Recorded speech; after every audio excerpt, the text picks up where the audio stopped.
आदाब नाजरीन, आपका बहुत इस्तकबाल है जी सलाम में और हमारे खास प्रोग्राम जिसमें हम करते हैं सिर्फ आपकी बात। आपके साथ मैं हूं सऊद मोहम्मद खालिद। इस मुल्क में मंदिर की सियासत की अहमियत हम सभी जानते हैं और किस तरीके से मंदिर सियासत का मरकज बना रहता है यह बात किसी से छिपी नहीं है। हालांकि बाज मर्तबा बात महज राम मंदिर तक ही महदूद दिखाई देती है, लेकिन असल में तो हर सियासतदान पार्टी मुल्क की अक्सरियती जमात का वोट पाने की जद्दोजहद के तहत मंदिर मंदिर के चक्कर लगाते हुए दिखाई देती है। फिर बात पीएम मोदी की हो, राहुल गांधी की हो या फिर अब अखिलेश यादव की। जी हां, अखिलेश यादव भी अब इस मंदिर पॉलिटिक्स में कूद पड़े हैं। शायद उनकी निगाह मुस्तकबिल पर है, तभी तो राम मंदिर से अलग उन्होंने भगवान विष्णु का शिगुफा छेड़ा है। अभी 3 दिन पहले ही यूपी के डिप्टी सीएम केशव प्रसाद मौर्य ने भी 2019 से पहले है। तो क्या यह तय है कि बिना मंदिर पॉलिटिक्स के इस मुल्क की सियासत में आगे बढ़ना मुमकिन ही नहीं है? क्या अब आवाम के लिए भी मंदिर मस्जिद की बातें रोजी रोटी, रोजगार, तालीम और सेहत जैसे बुनियादी मुद्दों से ज्यादा जरूरी हो गई है? तो चलिए मिलकर तलाशते हैं इन्हीं सवालों के जवाब और शुरू करते हैं आपकी बात।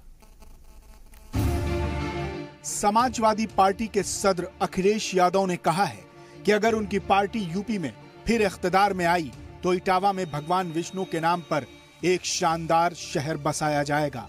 इस शहर में भगवान विष्णु का एक मंदिर भी होगा। न्यूज एजेंसी पीटीआई को अखिलेश ने बताया कि इटावा जिले में लॉयन सफारी के नजदीक 2000 एकड़ में भगवान विष्णु के नाम पर शहर बसाया जाएगा। शहर में भगवान विष्णु का जो मंदिर होगा वो कंबोडिया के अंकोर वाट मंदिर की तर्ज पर होगा। जानकारों की एक टीम को शहर बसाने के लिए कंबोडिया भेजा जाएगा। अखिलेश का यह बयान उस वक्त आया है जब यूपी के नायब वजीर आला केशव मौर्य ने राम मंदिर का मुद्दा उठाते हुए बयान दिया था कि अयोध्या में मंदिर बनाने के लिए कानून भी बनाया जा सकता है। भगवान राम और भगवान कृष्ण भगवान विष्णु के अवतार हैं। कंबोडिया का अंकोर वाट दुनिया के सबसे बड़े मजहबी मकामात में से एक है। अखिलेश यादव के इस बयान पर सवाल उठने लगे हैं। सवाल ये कि क्या हिंदुस्तान में सियासत करने वालों का सबसे बड़ा मुद्दा मंदिर बनता जा रहा है? और उससे बड़ा सवाल ये कि समाजवाद के अलंबरदार अखिलेश की सियासत भी क्यों मंदिर का तवाफ कर रही है? कहां चला गया काम बोलता है का नारा? क्या हुए तरक्की और तब्दीली के दावे? क्यों इंतखाबात के नजदीक अखिलेश को भी भगवान विष्णु की याद आई? ब्यूरो रिपोर्ट, जी सलाम। हम सबको मालूम है कि किस तरीके से इस वक्त मंदिर की सियासत पूरे मुल्क में हावी है और मंदिर जो है दरअसल सियासत का मरकज है। और याद कीजिए 2014 को जब बीजेपी से करारी शिकस्त खाई थी कांग्रेस ने, उसके बाद बाकायदा एके एंटनी की अगुवाई में कांग्रेस ने एक कमेटी बनाई थी। हर जगह का सर्वे कराया गया और बाकायदा यह बात सामने आई कि कांग्रेस दरअसल एक तरह से एंटी हिंदू उसकी छवि बन चुकी है और इस वजह से उसको अक्सरती तबके का वोट नहीं मिलता। और उसके बाद कहीं ना कहीं कांग्रेस ने भी अपनी हिकमत अमली बदली। गुजरात में भी हमने देखा कि इस पर एक्सपेरिमेंट किया गया और उसका फायदा भी मिला। तो क्या अखिलेश यादव भी इसी एक्सपेरिमेंट के तहत मंदिर पॉलिटिक्स की बात कर रहे हैं? इसी पर हम तफसील से बात करेंगे और हमारे साथ इस पर बातचीत के लिए मौजूद हैं इस वक्त सीनियर सहाफी और चौथी दुनिया अखबार के एडिटर इन चीफ संतोष भारती जी। संतोष भारती जी, बहुत इस्तकबाल है आपका। मैं आपसे सवाल लूं और आपसे बातचीत का सिलसिला शुरू करूं उससे पहले अपने नाजरीन को यह भी बता दें कि आप भी सीधा बराह रास्त इस प्रोग्राम में हमसे जुड़ सकते हैं और मंदिर पॉलिटिक्स से जुड़े हुए कुछ भी सवालात अगर आप तक हैं तो आप सीधा हमसे जो नंबर्स हम लगातार फ्लैश कर रहे हैं उस पर बात करके आप हमसे बात कर सकते हैं और संतोष भारती जी से अपना सवाल ले सकते हैं। संतोष जी, नाजरीन के कॉल्स का भी सिलसिला शुरू हो से पहले मैं आपसे यह जानना चाह रहा हूं कि मंदिर की जो पॉलिटिक्स है, हम ये देख रहे हैं कि बहुत ज्यादा अहम तो नजर आ रही है, लेकिन अभी तक सिर्फ एक ही पार्टी पर यह इल्जाम लगता था कि वो मंदिर की बात करती है, लेकिन अब तो सभी इस एक तरह से इस लड़ाई में या फिर इस खींचतान में कूद पड़े हैं। क्या यह ठीक है कि इस तरीके से मजहबी जज्बात को कुरेदते हुए किसी पॉलिटिक्स को आगे बढ़ाया जाए और इस पर सियासत की जाए? आज़ादी के बाद से लेकर के और 90 तक सारे देश में ये आम राय थी कि पॉलिटिक्स को और मजहब को अलग होना चाहिए। इसीलिए जब पंजाब में दहशतगर्दी बढ़ी और उसने मजहब का चोला पहना और मजहब के सहारे वो बढ़ी, सारे देश में उसकी न केवल मजम्मत हुई बल्कि ऐसा लगा कि सब लोग इस राय के हैं कि पॉलिटिक्स और मजहब जहां मिक्स होते हैं वहां पर एक अजीब तरह का कि तानाशाही जैसी चीज, जहां डेमोक्रेसी खत्म होती है वैसी चीज पैदा होती है। पर 90 के बाद हमारे यहाँ पर मजहब की पॉलिटिक्स शुरू हुई और पहले इस पॉलिटिक्स को करने के लिए 98 तक साधु लोग सामने थे। हर पार्टी या खासकर भारतीय जनता पार्टी साधुओं को सामने लाकर हिंदुस्तान के अवाम को इन्फ्लुएंस करने की कोशिश कर रही थी कि उसको वोट मिले। और जब अटल जी प्राइम मिनिस्टर हो गए उसके बाद तब तक इन 8 सालों में जितने भी साधु संत थे सबके मन में ये ख्वाहिश पैदा हो गई कि अब हम या तो विधानसभा में जा सकते हैं और नहीं पार्लियामेंट में तो जा ही सकते हैं। और बहुत सारे साधु गए भी वहां पे। अब मेरा सिर्फ ये कहना है कि ये बहुत ही मुझे, क्योंकि मैं उस दौर में मैंने जर्नलिज्म किया था जब बहुत सारी चीजें बिल्कुल साफ थी, आज की जैसी गड्ढमड नहीं थी। मेरा मानना है कि इस प्रकार के जो इमोशनल इश्यूज हैं, कई लोग कह सकते हैं ये इमोशनल इशू नहीं, हमारी जिंदगी से जुड़ा हुआ है, पर मेरा मानना है कि किसी भी सरकार को या किसी भी पॉलिटिशियन को रोजी रोटी के सवाल पर, रोजगार के सवाल को जहां वो कुछ करके दिखा सके उसे अपना अहम मुद्दा बनाना चाहिए, न कि मजहब की पॉलिटिक्स को या बहुत बुनियादी बात आप कह रहे हैं और सुप्रीम कोर्ट भी बाकायदा इस बात को कह रहा है, लेकिन क्या ऐसा हो रहा है? बहरहाल हमारे साथ हमारे नाजरीन के जोड़ने का सिलसिला शुरू हो चुका है। हमारे साथ गुजरात से हमारे पहले कॉलर उस्मान गनी चौहान साहब हैं और इसके अलावा शिलोंग से भी एक कॉलर है मोहम्मद अरशद साहब। पहले मैं उस्मान साहब आपके पास आ रहा हूं। उस्मान साहब, आप अपना सवाल पूछ सकते हैं। क्या सवाल कहे आपका? अस्सलामुअलैकुम मोहम्मद खालिद सऊद साहब। वालेकुम अस्सलाम। और संतोष भारती साहब नमस्कार जी। नमस्कार जी, नमस्कार, आदाब। बताएं। आप आदाब भी कह सकते थे। संतोष भारती साहब, मेरा आपसे सवाल ये है कि अब हिंदुस्तान बहुत खूबसूरत हमारा देश है, उसकी खूबसूरती मैं पहले बता दूं कि जैसे 18,000 लैंग्वेज बोली जाती है, ग्रीनरी बहुत अच्छी है, हमारे लोग बहुत अच्छे हैं और दुनिया के किसी भी मुल्क में 3 मौसम ऊपर वाले ने किसी को नहीं दिए, मौसम में सर्मा, मौसम में गर्मा और मौसम में मटर। मटर या ये अरबी अल्फाज है, मटर यानी बारिश। ठीक बात, सही है। और इस खूबसूरत हिंदुस्तान के अंदर मंदिर मस्जिद बस ये सिगोफा चल रहा है। लेकिन मैं आपको पहले क्लियर कर दूं कि कांग्रेस भी कोई दूध से ढीली पार्टी नहीं है, बीजेपी भी कोई दूध से ढीली पार्टी नहीं है। जी। कांग्रेस ने जो गलतियां की है वो हिमालय पहाड़ से, हिमालय जो माउंटेन बोलते हैं, बिल्कुल ठीक बात है। लेकिन उस्मान साहब, आप हम आपके जज्बात को समझ रहे हैं, लेकिन माफी के साथ रोकते हुए आप अपना सवाल अगर आप पूछ सके तो हम जल्दी से आपका सवाल ले, क्योंकि हमारे और भी कॉलर्स हमारे साथ मौजूद हैं। भारती साहब, मैं सवाल वही कर रहा हूँ कि कांग्रेस ने स्टार्ट किया 1948-49 के अंदर मंदिर में मूर्ति रखी गई। उसके बाद राजीव गांधी साहब आए, उन्होंने ताले खोल दिए, पूजा की इजाजत दे दी थी। फिर नरसिम्हा राव साहब आए, नरसिम्हा राव साहब ने मस्जिद तोड़वा दी। उसके बाद फिर बीजेपी की सियासत चली, तो बीजेपी ने अपने मंदिर मस्जिद के नाम पे, हिंदू मुसलमान के नाम पे, गाय के नाम पे, पता नहीं क्या क्या कैसे कैसे नाम पे अपनी सियासत चालू करी और अब ये सियासत और आगे बढ़ रही है। तो ये हमारे खूबसूरत हिंदुस्तान का होगा क्या? हम कहां जाके खड़ेंगे? जी, वही बुनियादी सवाल कि आखिर ये सियासत कितनी सही है और क्या ये सियासत ठीक है? आपने वही बुनियादी सवाल पूछा, मैं इसका जवाब लेना चाहूंगा। लेकिन हमारे साथ शिलोंग से भी हमारे साथ एक कॉलर है मोहम्मद अरशद साहब, उनका भी सवाल ले लेते हैं। अरशद साहब, बहुत इस्तकबाल आपका भी जी सलाम पर। आप अपना सवाल पूछिए सर। जी, मेरा सवाल ये है जी कि अभी भी अखिलेश का भी एक बयान आया, उसमें उन्होंने कहा कि एक मंदिर वो विष्णु के नाम से बनाएंगे और बीजेपी हमेशा ये बोलती है कि हम राम मंदिर बनाएंगे। तो मेरा कहना ये है कि ये मंदिर वगैरह अगर बनने लग जाए पूरे हिंदुस्तान में तो हिंदुस्तान की सारी परेशानी खत्म हो जाएगी क्या? यानी कि सारे मसाइल का हल क्या मंदिर ही है? ये जो आप सवाल पूछ रहे हैं, ये सवाल का जवाब ले लेता हूं। बहुत शुक्रिया, आपने हमारे साथ जुड़ करके ये सवाल किया। संतोष जी, देखिए, पहला सवाल तो यही कि क्या हमारे मुल्क का मुस्तकबिल इन्हीं पर है, और जो दूसरा सवाल है दोनों का सवाल। पहले तो ये समझना चाहिए हमको कि अब सियासत इश्यूज के ऊपर, मुद्दों के ऊपर नहीं है। अब सियासत इमोशन के ऊपर है। कांग्रेस पार्टी इंदिरा गांधी से बिल्कुल उलट दूसरी जगह पहुंच गई है। उसी तरीके से जो दूसरा नाम आज आया अखिलेश यादव का, अखिलेश यादव ने इस मुद्दे को उठाकर और ये बताकर के कि वो एक बड़ा मंदिर बनाना चाहते हैं। होना तो ये चाहिए था, अगर वो मंदिर बनाना ही चाहते हैं तो उनको तो ये कहना चाहिए था कि हमारी सरकार अगर आएगी, जो उन्होंने कहा, तो हम अयोध्या में मंदिर बनाएंगे। वो उन्होंने नहीं कहा, उन्होंने कहा कि हम इटावा में मंदिर बनाएंगे। मतलब मंदिर वाले इशू पे वो जाना चाहते हैं, लेकिन कान थोड़ा घुमा के पकड़ना चाहते हैं। इमेज लेकिन पोर्ट्रे करने की कोशिश हो रही है। और मुलायम सिंह जी की सारी राजनीति से अलग अखिलेश यादव एक नई सियासत की इबारत लिखने की कोशिश कर रहे हैं। पहला सवाल तो आप ये भूल जाइए कि अब मुद्दों के ऊपर हाल फिलहाल हिंदुस्तान में सियासत होगी, क्योंकि ये जो आने वाली नई पीढ़ी है, जिसे हम नई लीडरशिप कहते हैं, चाहे कांग्रेस हो या समाजवादी पार्टी हो। अब मैं अभी नहीं जानता लालू जी के यहाँ क्या होगा, क्योंकि यही तो नई पीढ़ियां हैं। ये नई पीढ़ी इस मुल्क को रोजी रोटी के सवाल से हटाकर इमोशन के सवाल पे ले जाएंगी। तो मैं सिर्फ आप दोनों से भी ये पूछता हूं कि ये अखाड़ा भारतीय जनता पार्टी का अखाड़ा है, बीजेपी का अखाड़ा मंदिर का।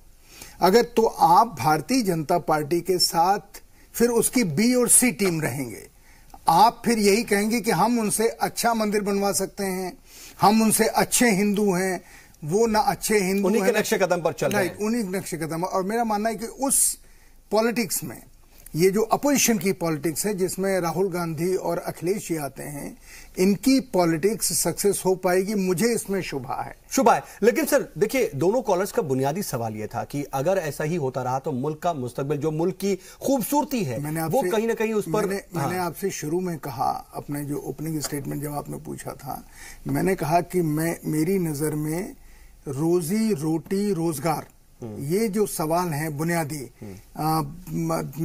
दिल का दिल से मिलना, जिसको हम इंसानियत कहते हैं, बेशक वो इशू होने चाहिए, न कि मंदिर या मस्जिद के इशू। मंदिर और मस्जिद के इश्यूज को जो चंद्रशेखर जी कहते थे या उस समय के लीडर्स कहते थे, वो ज्यादा सही है। इसको हल करने का जिम्मा आप या तो साधु संतों और मौलाना पे छोड़ दीजिए, या आप सुप्रीम कोर्ट पे छोड़ दीजिए।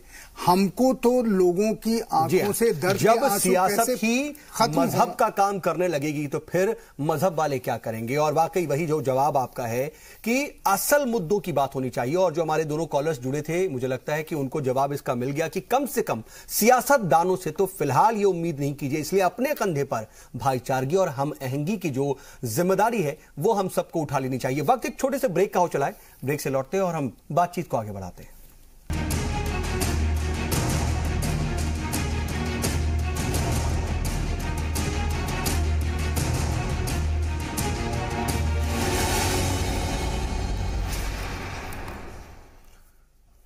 तो बात कर रहे हैं हम आज मंदिर पॉलिटिक्स की, जिसमें अखिलेश यादव कूद चुके हैं, क्योंकि उन्होंने साफ तौर पर यह कह दिया है कि 2019 में अगर उन्हें जीत हासिल होती है तो वो इटावा में भगवान विष्णु का नगर बसाएंगे और उसमें एक बहुत बड़ा आलीशान मंदिर बनाएंगे। लेकिन आप अंदाजा लगाइए कि क्या समाजवादियों से इस तरह की बात की उम्मीद की जा सकती है? समाजवादियों से तो शायद बिल्कुल अलग उम्मीद थी, लेकिन क्या वो इस तरह की मजहबी बात करके अपनी बुनियाद में ही कहीं ना कहीं अपनी बुनियाद पर ही सवाल नहीं खड़े कर रहे हैं? हमारे साथ बातचीत के लिए हमारे साथ सीनियर सहाफी और चौथी दुनिया के एडिटर इन चीफ संतोष भारती साहब हैं। संतोष जी, मैं बाकी नाज़रीन हमारे साथ जुड़े उससे पहले यही जानना चाह रहा हूं कि समाजवादी पार्टी के इस वक्त पूरी जो पार्टी की जिम्मेदारी है वो अखिलेश यादव के कंधों पर है, लेकिन क्या वो अपने पार्टी के बुनियादी उसूलों को सही तरीके से आगे बढ़ा पा रहे हैं? अब आप जब ये सवाल कर रहे हैं तो मन में कई तरह के हथौड़े चल रहे हैं मेरे दिमाग में। मैं ये सोच रहा था भी जब आप प्रोग्राम शुरू कर रहे थे, क्या डॉक्टर लोहिया ने सारी जिंदगी गलत राजनीति की, गलत सियासत की? मधुलिमा ने गलत सियासत की, जॉर्ज फर्नांडिस ने गलत सियासत की। ये जितने लोग थे, इन्होंने पावर के लिए वो चाहते तो बड़ी आसानी से अपने को कंप्रोमाइज कर सकते थे और उन इश्यूज को उठा सकते थे जिसको हम पॉपुलिस्ट या इमोशनल इश्यूज कहते हैं। पर डॉक्टर लोहिया तो मर गए, लेकिन उन्होंने कभी जिन्हें समाजवाद का सिद्धांत कहते हैं उनसे कभी समझौता नहीं किया। मैं बात नहीं कर रहा हूं जो मार्क्स के मानने वाले हैं, पर डॉक्टर लोहिया तो इस देश के समाजवाद को या गरीबों को या जो मुफलिस हैं उनकी बात करते थे, जो गरीब हैं उनकी बात करते थे, और उन्हीं की लीगेसी लेने की बात आज के समाजवादी नेता कर रहे हैं, चाहे वो बिहार के समाजवादी नेता हों या फिर यूपी के समाजवादी नेता हों या देश के समाजवादी नेता हों। अब इस सवाल को लेकर के अगर डॉक्टर लोहिया की राजनीति गलत थी तो अब मैं यही कह सकता हूं कि आज एक नई समाजवाद की परिभाषा घड़ी जा रही है, गरीब की नई परिभाषा गढ़ी जा रही है। लोगों के आंसू पोंछने के लिए अगर पावर में जाना है और कुछ करना है तो फिर शायद इस नतीजे पर अखिलेश जी पहुंचे हैं कि उनकी हार इसलिए हुई कि बीजेपी ने मंदिर का मुद्दा ज्यादा चलाया। अब मुझे पता नहीं उन्होंने क्या सोचा, लेकिन वो जिस प्लैंक के ऊपर गए हैं उससे वो पहचान, जो उनकी पहचान मुलायम सिंह जी, समाजवादी नेता मुलायम सिंह जी के बेटे की थी, उस पहचान पे कुछ तो मिट्टी पड़ी। देखना होगा कि क्या आने वाले वक्त में समाजवादी पार्टी ही नाम रहता है, क्योंकि कम से कम समाजवाद के उसूलों से तो समझाता कम से कम इस मामले में तो नजर आ रहा है। हमारे साथ एक और कॉलर जुड़ चुके हैं दिल्ली से, मोहम्मद यासिर साहब। यासिर साहब, इस्तकबाल आपका जी सलाम पर, आप अपना सवाल पूछिए। यासिर साहब, क्या आप तक आवाज आ रही है? मोहम्मद यासिर, क्या आप सुन पा रहे हैं? वो टीवी की आवाज बंद कर दीजिए तो आप सुन पाएंगे, लेकिन शायद उनसे राब्ता ही नहीं हो पा रहा, वो हमारे साथ जुड़े हुए थे। लेकिन मैं इसी सवाल को अगर समझूं कि आज ऐसी मजबूरी क्या आन पड़ी है, क्योंकि ठीक है पॉलिटिक्स का जो असल पॉलिटिक्स की जो बुनियाद है सर, वो यही है कि इक्तदार में आना और फिर अपने हिसाब से मुल्क या रियासत को चलाना। लेकिन क्या आज आवाम की निगाह में भी मंदिर मस्जिद इतने अहमियत वाले हो चुके हैं कि जो मंदिर मस्जिद की बात करेगा उसे वोट दे दिए जाएंगे, रोजी रोटी और बुनियादी बातों की मुद्दों की जो बात करेगा उसको वोट मिलेंगे ही नहीं? देखिए, इसको इस तर्क से भी आप समझिए कि खेलों में एक जांच होती है ब्लड की, जो खिलाड़ी होते हैं किसी भी बड़े खेल में, एशियन डोप टेस्ट। अब माना जाता है कि अगर आपने ड्रग ली है तो आप ज्यादा तेज दौड़ सकते हैं, लेकिन डोप टेस्ट में अगर वो पकड़ा जाए तो उसको बाहर निकाल देते हैं। ठीक है। इस सियासत में भी अब तक ये माना जाता है कि था कि मुद्दों के आधार पे पॉलिटिक्स करो, एक के मुद्दे वो हैं, हमारे मुद्दे ये हैं, उनके मुद्दे वो हैं, और इसमें पब्लिक जिसको सपोर्ट करे वो पावर में आता था, वो अपने एजेंडे को लागू करता था। लेकिन अगर सबका तरीका एक ही हो कि सब ड्रग्स लेकर के दौड़ रहे हों तो फिर डोप टेस्ट का कोई मतलब ही नहीं है, फिर इन सारे नियमों का मतलब नहीं है। उसी तरीके से आज की सियासत में अगर सारे लोग उस पॉलिटिक्स को अपना लेंगे जो पॉलिटिक्स आज की जो रूलिंग पार्टी है वो अपना, तो हमारे पास ऑप्शन ही नहीं, हमारे पास कोई ऑप्शन नहीं रहेगा और हम सब लेकिन फिर उस अंधी दौड़ में चले जाएंगे जहां पर लोगों की रोजी रोटी के लिए लड़ने वाला कोई होगा ही नहीं, गरीबों के लिए जो रास्ता इस वक्त सियासत का नजर आ रहा है वो कुछ इसी तरफ है, और ये बेहद अफसोस की बात है। हमारे साथ मोहम्मद आशू दिल्ली से कॉलर जुड़ चुके हैं। आशू साहब, आपका भी इस्तकबाल, आप अपना सवाल पूछिए।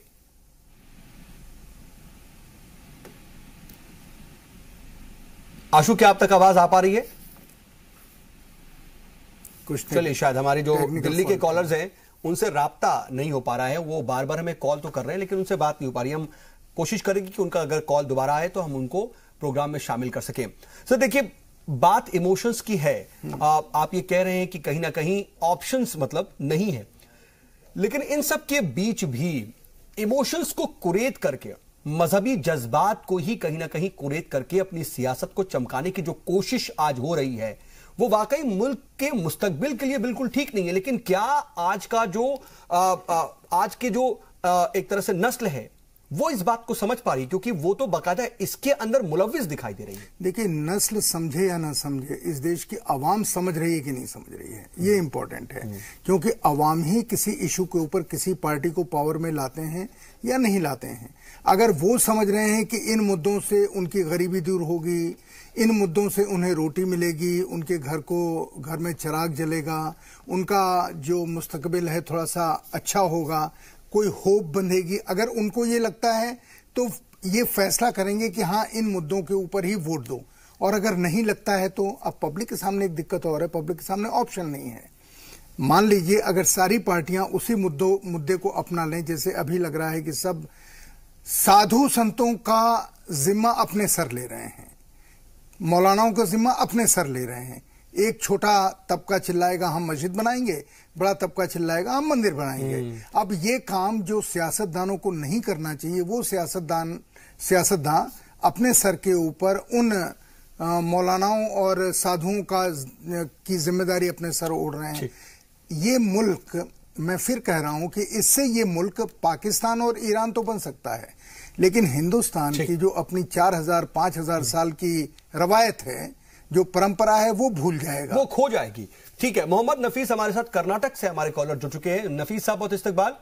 माफ कीजिएगा, मोहम्मद हनीफ साहब, क्या सवाल है आपका? हेलो जी हाँ हनीफ साहब, अपने टीवी का वॉल्यूम बंद करके हमसे बात करें। जी हाँ, सवाल पूछे।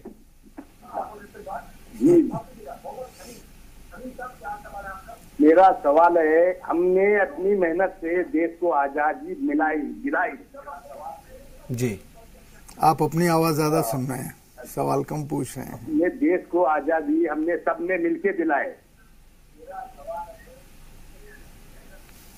आप अगर सर देखिए, हम अपने नाज़रीन को बार बार कहते हैं कि आप अपने टीवी का वॉल्यूम बंद कर दीजिए, ना आप समझ पाएंगे ना हम तक कुछ आवाज आएगी और बात जो है वो जाया हो जाएगी। और ऐसा ही हो रहा है। हमारे पास वक्त भी बहुत ज्यादा नहीं बचा हुआ है। आप हमारे साथ तमाम जो कॉलर्स थे वो जुड़े, इसके लिए आपका बहुत बहुत शुक्रिया। और नफीस साहब, जज्बात तो हम आपके समझ गए कि बड़ी मेहनत से इस मुल्क को आजादी मिली है, लेकिन शायद आज के सियासतदान उस मेहनत पर पानी फेर रहे हैं। शायद कुछ इसी तरह के जज्बात थे। संतोष सर, फाइनल कमेंट मैं चाहूंगा और उस जवाब के साथ फाइनल कमेंट भी आपका आ जाए। फाइनल कमेंट क्या है? फाइनल कमेंट तो मैं उस तकलीफ जो अभी आपके सवाल पूछने वालों ने अपने जाहिर की है, मैं उसके साथ हूं कि इतना खूबसूरत मुल्क, इतना खूबसूरत इसकी रवायतें, अच्छी तरह से रहना। अब ऐसे इश्यूज अगर उठाएंगे जिसमें दूरियां बढ़ें, और दूरियां बढ़ने के साथ साथ, ध्यान दीजिए, दूरियां बढ़ने के साथ साथ हमारे मुंह के निवाले के ऊपर कोई बात न हो, हमारे हाथ क्या काम करें उसके ऊपर कोई बात न हो, हमारे जो आंसू गरीबी से बह रहे हैं उन्हें पोंछने की कोई बात न करे, तो ये लोग किसके पास जाएंगे? तब मैं एक चेतावनी आपको देता हूं, तब ये लोग जाएंगे नक्सलवादियों के पास, जो बंदूक के दम पर इस सारी सियासत, बंदूक का नाम लेकर के इस सारी सियासत को बेखौफ खारिज करते हैं और एक नई बात हमारे मुल्क में लाते हैं। लेकिन इस मुल्क के ज्यादातर जिले, लेकिन वो जहनियत भी बिल्कुल ठीक नहीं है। नहीं, बिल्कुल नहीं, आप ठीक नहीं कह सकते हैं, लेकिन गरीब जिसके सामने कोई होप नहीं है, कोई उसकी बात नहीं कर रहा है, वो फिर भटक करके नक्सलवादियों के पास नहीं जाएगा तो किसके पास जाएगा? और यही इस मेन लाइन पॉलिटिशियंस को समझने की जरूरत है, चाहे वो राहुल जी हों या अखिलेश जी हों। जो आपकी बात में सियासतदानों की बात कर रहे हैं और सियासतदानों तक जो पैगाम पहुंचाने की कोशिश कर रहे हैं, कम से कम कोई सियासतदान तो अपने गिरबा में झांकेगा और आज से ही कहीं ना कहीं वो अपनी सियासत में तब्दीली लाने की कोशिश करेगा। और इस फ्रस्ट्रेशन में लोग इस पॉलिटिक्स को खारिज करेंगे और उस पॉलिटिक्स को लाने की बात करेंगे जो लोगों के लिए, जिसको आपने कहा सही नहीं है, वेपन वाली, वो ठीक नहीं है। और सर, इसी नोट पर आज आपकी बात में बस इतना ही। आप सभी मेहमान हमारे साथ जुड़े, इसके लिए आपका बहुत बहुत शुक्रिया। और देखना यह होगा कि क्या वाकई मुल्क में तब्दीली की सियासत होगी या फिर जिस तरह से तफरके की सियासत आज हो रही है इसी को बढ़ावा मिलेगा। लेकिन याद रखिएगा कि असल ताकत आपके ही हाथ में है, आपके ही उंगली में है। आपकी बात में आज के लिए बस इतना ही।